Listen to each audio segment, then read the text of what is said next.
SIR ప్రభావం ఎంత? ఎన్నికల ముంగిట ఓటర్ల జాబితాను సవరించారు ఎక్కడ? పశ్చిమ బెంగాల్లో.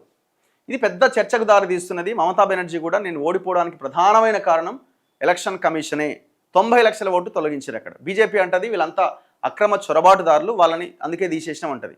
ఇప్పుడు ఎక్కడైతే ముస్లిం ఓట్ల ప్రభావం ఎక్కువగా ఉందో 54 నియోజకవర్గాల్లో ముస్లింలు ఎవరికైతే పోలరైజ్ అవుతారో వాళ్ళకి ఓట్లు పడడానికి అవకాశం ఉంటుంది.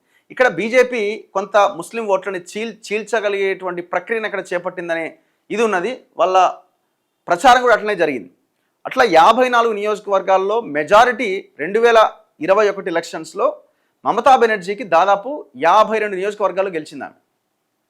సో ఇప్పుడు ఆ పరిస్థితి లేదు. మొత్తం ఓట్లంతా చీలిపోయి మమతా బెనర్జీకి దెబ్బ పడ్డది. అసలు గెలవాల్సింది అక్కడ మమత, కానీ అక్కడే ఇదైంది.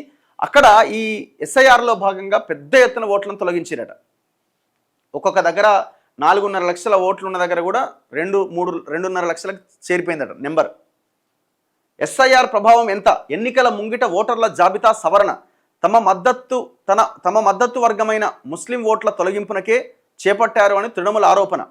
బంగ్లాదేశ్ చొరబాటుదారులే లక్ష్యమన్న బీజేపీ. ఎస్ఐఆర్కు వ్యతిరేకంగా సుప్రీంలో మమత వాదన. ఓటు హక్కు కోల్పోయిన లక్షలాది మంది. తృణమూల్ ఓటమి ప్రధాన కారణాల్లో ఇది కూడా ఒకటి. ఇగో ఎస్ఐఆర్కు ముందు మొత్తం ఓట్లు పశ్చిమ బెంగాల్లో 7.6 కోట్లు. ఎస్ఐఆర్తో తొలగించిన పేర్లు దాదాపుగా 90 లక్షల ఓట్లు తొలగించారు. అందులో 34% ముస్లిం ఓట్లు తొలగించిన ఓట్లలో. దాని తర్వాత తొలగింపునకు గురైన 90 లక్షల మందిలో మృతులు ఆచూకీ లేని వాళ్ళు 63 లక్షలట. ఎవరి పేర్లు అయితే తీసేశారో 90 lakhsలో చనిపోయిన వాళ్ళు అండ్ ఆచూకీ తెలియని వాళ్ళు 63 లక్షలు అని చెప్తున్నారు. వివరాలు సందేహాస్పదంగా ఉన్నవాళ్ళు, అంటే వీళ్ళు ఎవరో అటు ఇటుగా ఉన్న వాళ్ళు దాదాపు 27 లక్షల మంది ఓట్లని సందేహాస్పదంగా చూసి తీసేసారట. అందులో దాదాపు 65% ముస్లింలే ఉన్నారట. పశ్చిమ బెంగాల్లో అసెంబ్లీ ఎన్నికల నేపథ్యంలో ఎన్నికల సంఘం చేపట్టిన ఓటర్ల జాబితా సవరణ ప్రక్రియ ఫలితాలపైన తీవ్ర ప్రభావం చూపిందని విశ్లేషకులు అభిప్రాయపడుతున్నారు. ఆ రాష్ట్రంలో మొత్తం ఓటర్ల సంఖ్య 7.6 కోట్లయితే దాంట్లో 90 లక్షల మంది పేర్లను ఈ ప్రక్రియ ద్వారా ఓటర్ల జాబితా నుంచి తొలగించారు. ఈ ప్రక్రియ ద్వారా మొత్తం ఓటర్లలో వీరు ఏకంగా 12%. 90 లక్షలు అంటే టోటల్ జనాభాలో టోటల్ ఓటర్ లిస్టులో 12% అట తీసేసిన ఓట్లు. ఈ 90 లక్షల ఓటర్లలో చనిపోయిన వాళ్ళు ఆచూకీ లేని వాళ్ళ పేర్లు 60 లక్షలకు పైన ఉన్నాయి. మిగిలిన 27 లక్షల మంది ఓటర్ల వివరాలు సందేహాస్పదంగా ఉన్నాయి అని ఈసీ వారిని పక్కన పెట్టిందట. సంబంధిత ట్రైబ్యునల్స్లో అప్పీల్ చేసుకొని ఓటు హక్కును తిరిగి పొందే అవకాశాన్ని వాళ్ళకి కల్పించారట. కానీ దీని ద్వారా ఎంతమంది తిరిగి ఓటు హక్కును సాధించుకున్నారు అన్న దానిపై స్పష్టత లేదు.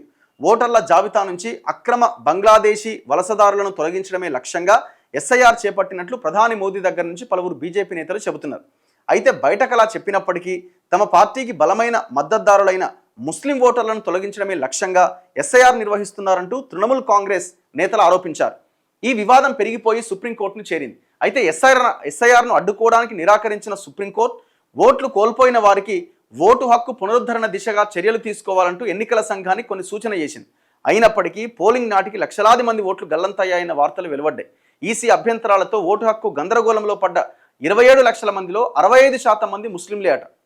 ఇక మొత్తంగా ఈసీ తొలగించిన 90 లక్షల ఓటర్లలో ముస్లింలు 31 లక్షల మంది ఉన్నారట. ఇది అసలు గొడవకు కారణమైంది. ఓటమికి కూడా ఇది ప్రధానమైన కారణం కింద కనిపిస్తున్నది. అంటే వాళ్ళు నిజంగా తొలగించబడ్డ వాళ్ళంతా అవుట్ సైడర్స్, సందేహాస్పదంగా ఉన్నోళ్ళేనా, ఎట్లా ఏ రకంగా చూసినా అయినా కాకపోయినా ఆ 90 లక్షల ఓట్ల తొలగింపు అన్నది కీలకంగా మారింది. ఆ 54 నియోజకవర్గాల్లో 2021లో 52 నియోజకవర్గాల్లో మమత గెలిచింది. అక్కడ భారీ దెబ్బపడ్డది. అది పాజిటివ్ కావచ్చు, నెగిటివ్ కావచ్చు. ఏ కోణంలో ఆలోచించే వాళ్ళకి ఆ కోణం.